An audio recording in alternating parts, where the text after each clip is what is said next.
Donald Trump says he wants to run Venezuela. We're going to run the country. But after 1 year back in office, most Americans think he's doing a poor job of running this country. In a new PBS News NPR Marist poll, 57% of respondents say they disapprove of the job the president's doing on the economy.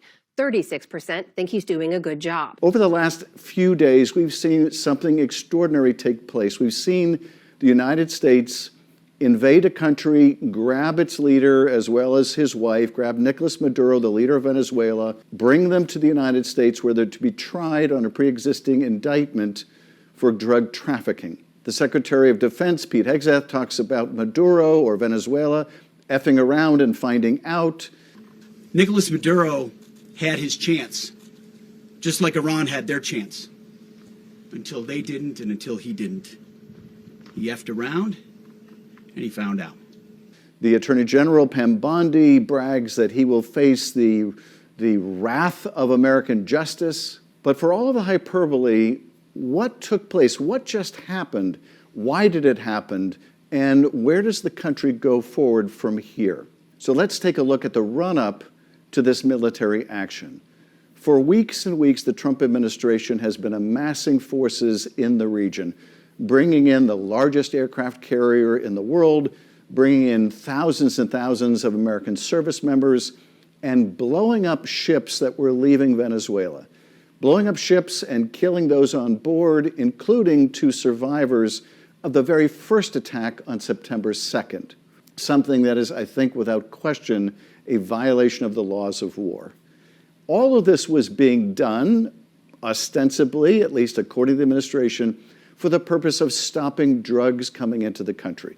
The president repeatedly talked about each ship that comes to the country from Venezuela, each of these drug boats, costing the lives of 25,000 Americans, as if those boats were filled with fentanyl. Every boat we knock out, we save 25,000 American lives. Fentanyl doesn't come from Venezuela.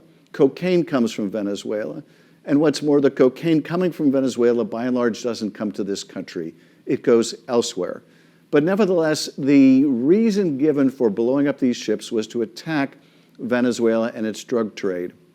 But what we have learned since is that this wasn't really about drugs. Now, how do we know this wasn't really about drugs? Well, for one thing, Donald Trump just pardoned the former president of Honduras, this guy. That's Juan Orlando Hernandez, the former president of Honduras, who was indicted and prosecuted in the United States for bringing in tons and tons of cocaine to this country as part of a vast cocaine smuggling conspiracy. Donald Trump pardoned him, pardoned this former drug-running president of a country in the same hemisphere, and now claims that we were going to embark on this military campaign, this campaign of blowing ships out of the water because of drug trafficking by a different president. It just doesn't pass the smell test. And what's more, those boat strikes alone were illegal and unconstitutional. Tim Kaine, myself, Republican Rand Paul, brought 2 resolutions, war power resolutions, before the U.S. Senate, forced a vote. And while the vote ultimately failed, the vote to stop the use of force against these ships or against Venezuela, they were nonetheless bipartisan votes and came close to passage. This week, Tim Kaine, Rand Paul, and I will be calling for a vote on yet another war powers resolution that says no to the further use of American military force in Venezuela, that says it is not worth placing our service members' lives at risk to secure oil in Venezuela. That is not what this country is about or should be what it's about. After all, there are effective ways of dealing with drug smuggling, apart from blowing up ships and killing people, and that is interdicting ships, arresting those, prosecuting those responsible. Indeed, that has been our practice for many, many years. Nevertheless, the administration insisted this was all about drugs. They insisted this was not about regime change. After all, this was a president who campaigned on ending foreign wars, not engaging in new ones. They said, he will start a war. I'm not going to start a war. I'm going to stop wars. And certainly not engaging in nation building in nations that he said we barely understood. So what was this all about if it wasn't about drugs? It won't surprise you to learn it was about oil. It was about oil, regime change for the purposes of securing oil resources. You don't have to take that from me. Take that from the President of the United States. Here's Trump. We want to surround ourselves with energy. We have tremendous energy in that country. It's very important that we protect it. We need that for ourselves. We need that for the world. So we need the oil for ourselves, the president claims. He also says that American oil companies are going to go back into Venezuela. Chevron has been there, but he's going to send in other American oil companies to exploit that oil. Here he is. We're going to have our very large United States oil companies, the biggest anywhere in the world, go in, spend billions of dollars, fix the badly broken infrastructure, the oil infrastructure, and start making money for the country. Now, in order for American companies to exploit those oil resources, they're going to have to be there for years and years. It may take decades to rebuild the oil infrastructure in Venezuela. And by the way, Venezuela is home to the largest known oil reserves in the world. This is obviously key to Donald Trump's interests. You might remember this headline from the Trump campaign. In fact, Donald Trump admits talking to the American oil companies about seizing these assets even before this military operation, even before apparently he was willing to talk to the U.S. Congress. Did you speak with them before the operation took place? Yes. Did you maybe tip them off about what was Before and after. And they want to go in, and they're going to do a great job for the people of Venezuela. And they're going to represent us well. Well, now Donald Trump is telling them this is the reward. You're going to get to exploit the oil resources, the vast oil resources of Venezuela. Now, how is that going to work? What exactly is the situation on the ground in Venezuela? When American forces went into Venezuela, they succeeded in apprehending Maduro and his wife and bringing them to the United States. But there wasn't much of a plan. There doesn't appear to be much of a plan for the aftermath. American forces performed brilliantly, courageously, successfully. They demonstrated once again that we have the most successful, the most incredible, the most capable military in the world. Hats off to our service members, and thank God none of them were killed. But nevertheless, as we have seen throughout our history, throughout our problematic history of deposing foreign leaders, it's easy to take out a foreign leader. It's not so easy to run the country afterwards. So what is the plan to run the country? Here's Trump saying, we're going to run the country. We're going to run the country until such time. Here's Trump saying, if necessary, we'll strike the country again. We were prepared to do a second strike if we needed. We're totally prepared. But that's off We're the still table. prepared. That's off the table now. No, it's not. If they don't behave, we will do a second strike. Here's Trump saying he's not afraid to put American boots on the ground. We're not afraid of boots on the ground if we have to have. We had boots on the ground last night. Now, not everybody is as enthusiastic about that idea. Here's Marco Rubio saying, we're not going to run the country, we're only going to run the policy of the country. Well, it's not running, it's running policy. The policy with regards to this. Unclear how you can run the policy of the country without running the country, but one of the administration's hopes was placed on this woman. This is Delcy Rodriguez. She is the vice president of Venezuela. She was the number 2 to Maduro. She was part of that corrupt regime. And apparently the administration plans to run the country through her. Well, if that was the plan, it looks like a very problematic plan. This is her right after the invasion. Venezuelan Vice President Delcy Rodriguez struck a defiant tone. While surrounded by regime loyalists, she called the U.S. operation barbaric, Único presidente de Venezuela. declaring Nicolas Maduro is the only president of Venezuela.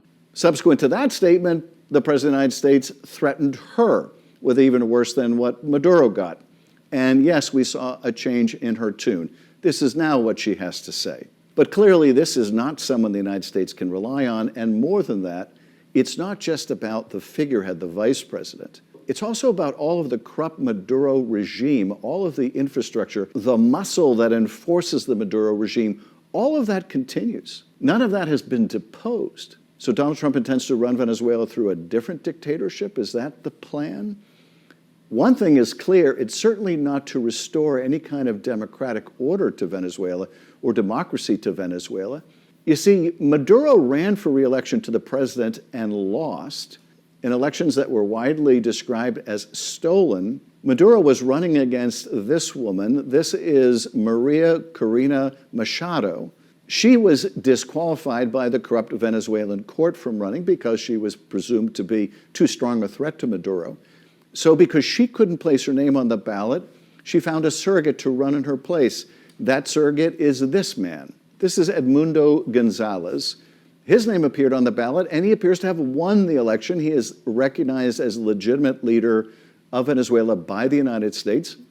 You would think that if our object there was to stop drug running and restore democratic rule and depose this authoritarian, illegitimate leader, that we would have done that. We would have made arrangements for the return of either Maria Corina Machado or the surrogate that she placed on the ballot. None of that has happened.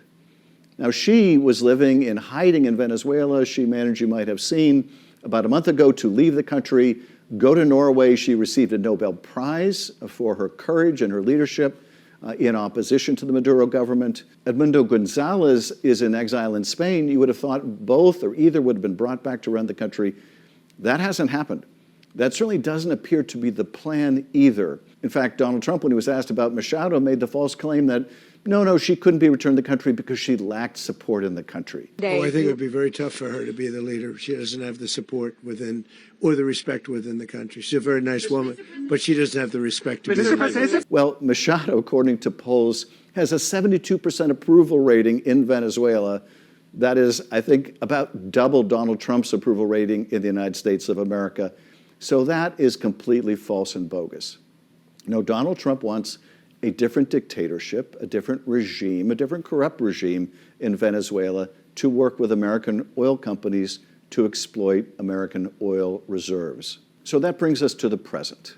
We have deposed a terrible, illegitimate, drug-running incumbent, Maduro. We have a vice president from the same corrupt regime evidently running the country, or maybe we're running the country, according to Donald Trump. It is not particularly clear, but it is certainly the case that the administration doesn't intend this to be the last foreign adventure. Here's Lindsey Graham talking about Cuba. You just wait for Cuba.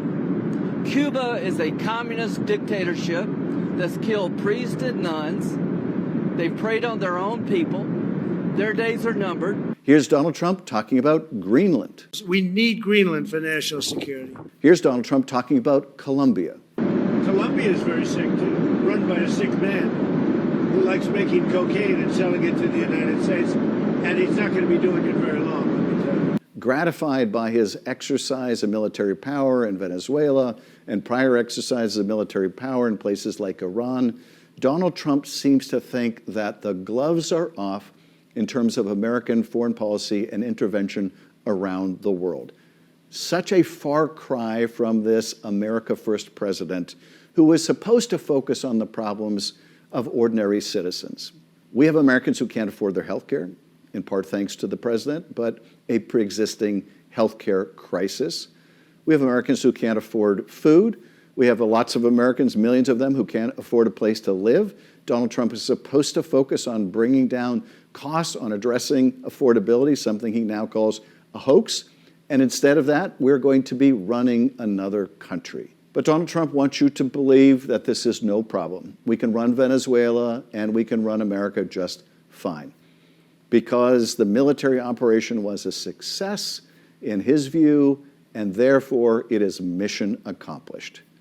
But as we have seen time and time again, it is not so easy to run a country from a distance, not so easy to rebuild it in the aftermath of deposing a strongman dictator, and claims of mission accomplished simply don't age well. Any outlaw regime that has ties to terrorist groups and seeks or possesses weapons of mass destruction is a grave danger to the civilized world and will be confronted.